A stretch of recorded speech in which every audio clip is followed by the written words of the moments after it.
Barbatos is on the verge of pulling the Earth into the dark multiverse, and we know the heroes are gonna win, but how they do it is something special. What's up, everybody? I'm Stan, and welcome to Detail Comics, where we go over comics in detail. This is an I Review, a show where I go over a comic book, its story, its art, give you my impressions, and let you know whether it's something you should go back to the comic book shop for or not. Make sure you subscribe to get more of these every single week. The comic that I want to talk about right now is DC's Dark Nights Metal number 6, which is a huge event that's been going on through DC's Dark Nights Metal. It's been going on since June, and really what it's all about is it's all about Scott Snyder, Greg Capullo, and a bunch of people telling a fantastical story, a Michael Bay-style blockbuster, but hopefully this isn't some sort of Transformers in comic book form. What I want to do is I want to dive into it deep, and you know that this video is going to be a long one because there's a whole hell of a lot of stuff that's going on inside it. Let's find out what it is. Dark Nights Metal is a story that started in June of 2017, and now we find ourselves at issue number 6, and what we have is the final conclusion of this particularly epic story that's been told by Scott Snyder and Greg Capullo. So while we say epic, it's not necessarily epic in greatness, but scope and scale is definitely something that we're going to have to consider. So when we open up this book, we actually see Barbatos clinging to the Anti-Monitor's tuning fork, the antenna that's calling down Earth into the dark multiverse, and the heroes that we've been following along with are nowhere to be seen. They've been overcome by these dark nights, and we see Wonder Woman trying to fight her way through Earth, this current Earth, our Earth, dragged into the dark multiverse, overpopulated by these various evil versions of herself and various friends of hers. However, she's not alone. She's with Kendra Saunders, Hawkgirl, Lady Blackhawk. So they're fighting their way through this kind of dark wave of individuals that are coming out of the dark multiverse and seeking to overrule Earth. They're trying to find these various different things that are going on. She smashes the mace of Hawkman against her 8th metal bracelets, 8th metal on nth metal, trying to bring some allies back into the fold, and it works. You see the awakening of Aquaman, you see Green Lantern, you see Mr. Terrific, Deathstroke's back in the game, and then all of a sudden they're fighting against everybody else. They're calling on somebody else to help them out. Who is going to be able to possess the power to really change the tides? It's Plastic Man, coming out with his full-on Elvis Pompadour hairstyle, making T-Rexes and sharks and bulldozers out of his various appendages, hammers and saws, octopus tentacles. You can tell that Greg Capullo really had a lot of fun drawing this Plastic Man piece because it's just absolute ridiculousness all over Plastic Man's body. It's something that I couldn't help but giggle at just because it seems so absurd. However, he does serve his purpose. While he doesn't have the ability to maintain his form very long while he's currently in the dark multiverse, he calls out to Wonder Woman and lets her know that while he was here the last time and taking readings for Batman before he got turned into an egg, he found that the readings were strongest from below, deep inside the darkness. So Wonder Woman, a warrior to the core, talks to Kendra Saunders and is just like, here, you go down there and you solve everything. But Kendra, the person that was reclaimed by Wonder Woman, her spirit of truth, showing her the light, is just like, no, you are the person that needs to go down and take care of this. Find your friends, find the core, find a way to save this universe. Basically, lifting Wonder Woman up to the most prominent figure inside this storyline, you know, without dealing with Batman as the gateway, without dealing with Superman as the battery that starts everything up, without talking about Barbatos or Hawkman. The person that is going to change the game in the end of this title is going to be Wonder Woman and her vision for truth and her ability to reach her friends. As she dives headfirst down into the World Forge, we see the Hawk God coming out with his hammer in hand, ready to smash her to pieces. Of course, because Kendra is holding the lasso of truth, because Wonder Woman is there, we see that it's starting to reach Carter Hall. It's starting to reach this character, which Barbatos absolutely can't have as he calls down dark lightning, thrusting it through Carter Hall's body, leaving him devastated on the ground. As he stands there atop Challenger Mountain, clinging to the Anti-Monitor's tuning fork, his Dark Knights had conquered everything, but it looks like the heroes have a little bit of backup on their own. As we see the Ultima Thule make its way to Earth, and you've got Frank Miller's Dark Knight Batman there, you've got Red Sun Batman, you got a Vampire Batman, you got Gotham by Gaslight Batman, you got Detective Chimp and everybody. There might not be Dark Knights, but it's still really cool to see this kind of crossover and, you know, bringing people from outside of these realms into the Prime Earth that is descended into the dark multiverse and just calling on the various pieces of continuity. It might not make a lot of sense, but it's cool. You know, I will give them visual spectacle. That's absolutely true. As Carter Hall lies there devastated by Barbatos, we see that Wonder Woman actually picks up on what needs to happen. She's like, Carter's alive. That means that Bruce has got to be alive. That means that Superman's got to be... I know exactly what to do. I know what we have to do. And she dives deep into the World Forge, and you see this blue light start bubbling from underneath this cracked and caked surface. What once was dim is now starting to reignite, and Barbatos is just like, let the Forge light. Let them hope.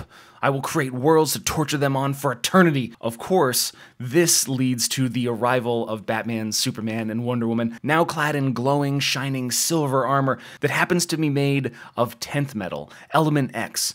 The metal, the material of the new gods, of the source wall itself, that is something that is imbued inside the universe. It's part of what made Cyborg, Cyborg 1 million. It's really interesting to see how they kind of incorporated this, even though it doesn't necessarily make 100% sense in continuity because they've already discovered Element X, but let's not deal with that right now. So this is all about spectacle and flash and panache. It's not about the pieces of continuity that are pulled from it. It's about how those things are used to try and tell this blockbuster, gigantic story. So the Ultima Thule goes crashing down. Barbatos is still in, control of this. The Joker dragons are headed towards Batman, and Wonder Woman's like, hey, if you hop on when you can fly, and he just punches. Like, we're not talking like a dominant hand right hook. We're talking about a left hook right into a Joker dragon's nose, hops on its back, grabs onto its ears, and is going to ride that motherfucker like a horse. So Batman is far too badass, but that's pretty consistent for a Scott Snyder story. But we're talking about 10th metal, Element X, the metal of the Forge itself. The pure positivity is Batman takes it into Batarangs, fires it into Aquaman and Green Lantern. Now they're clad in their own armor. They're taking on the Dark Knights. They have turned the tides against Barbatos. Dr. Fate is there. He's rejuvenating everybody. You've got Green Arrow capturing Steel. You've got the Teen Titans and the Titans that are slowly becoming themselves. The Suicide Squad is back. There are more people being freed all the time. And as Barbatos is trying to shriek out and call down the Earth into the dark multiverse for all of eternity, you see Carter Hall awoken, fueled by the 10th metal, and just smashes him across the chest with the hammer from the World Forge, knocking him out into whatever unknown space there is. Of course, that leaves one more plan for them to go through. The Batman Who Laughs, who happens to reveal that the man in the bandages is not Nick Suoten, it is not the Super Judge, it is the actual fucking Overmonitor, which is crazy because the Overmonitor, the Overvoid, is something from Final Crisis and Way to Hell back there, so Scott Snyder is just diving deep and just picking out all these pieces of different elements of DC continuity. And whatever you may feel about that, it's showing his commitment to trying to meld this gigantic event into the space of DC, what has been, what will be, and what is right now. So while you've got the Anti-Monitor's brain, you've got the Overmonitor, so you've got pure positivity, you've got pure negativity with the Anti-Monitor's brain, you've got the darkness, which is the Batman Who Laughs. They're going to combine them and just destroy everything, leaving nothing but darkness behind it. Of course, Batman's got other words for him. And as we go through this fight, we see, Batman and the Batman Who Laughs duking it out, and it seems relatively even until, of course, the Batman Who Laughs cheats because the rule number one is Batman always wins. However, Batman's not fighting this alone. As we see the Batman Who Laughs point the gun that killed his parents at Batman's skull, a bang flag fires into his shoulder, and who's there but the Joker?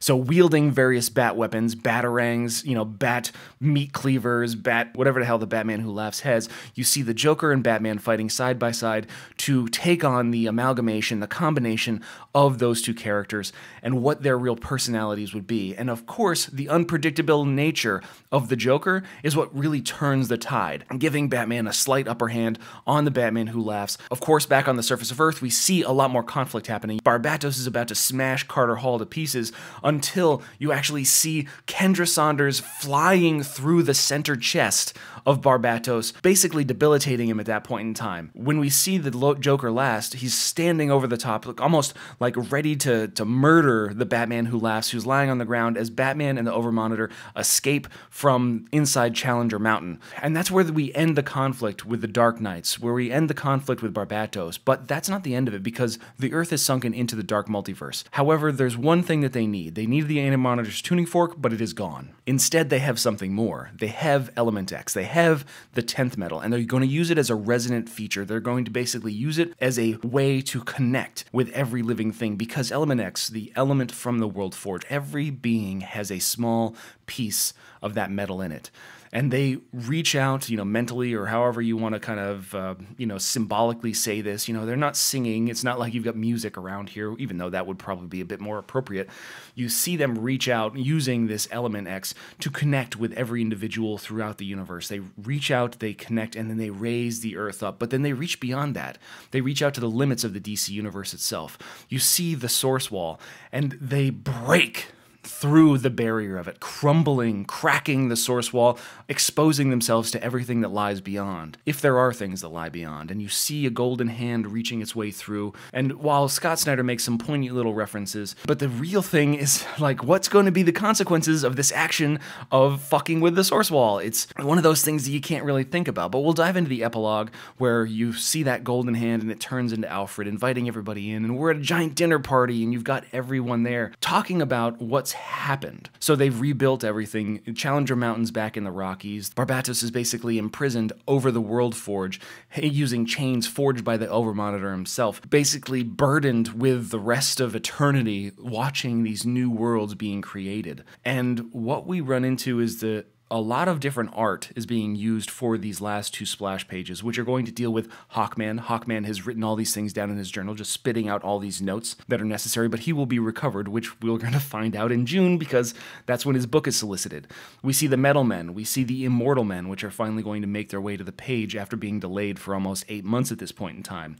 We see that Dream is still around. The Library of the Dreaming is still there, but a book is missing, so that's going to lead us into Sandman Universe, which is something else that they're going to explore. You see new things. You see things like Darksiders, which came out like back in the 1990s, and you see like the Dark Gods, the Dark Pantheon that's going to be impacting Wonder Woman's story. You see the Rising of Atlantis, the Flash Wars that are going to be coming out in Joshua Williamson's book. That's there. And then there's the insinuation of No Justice, what you see in the lower right-hand corner of that splash page. It's all about what is going to be coming, what was, what is, what will be, as far as DC's Dark Knight's Metal is concerned. While everybody celebrates and they talk about what tomorrow is going to bring, they ignore that so that way they can celebrate. You've got Damien and John, they're playing in their band. You got Alfred with a tie wrapped around his head, playing the drums for him, and everyone's there. You've got all these different characters that are here to help celebrate the success.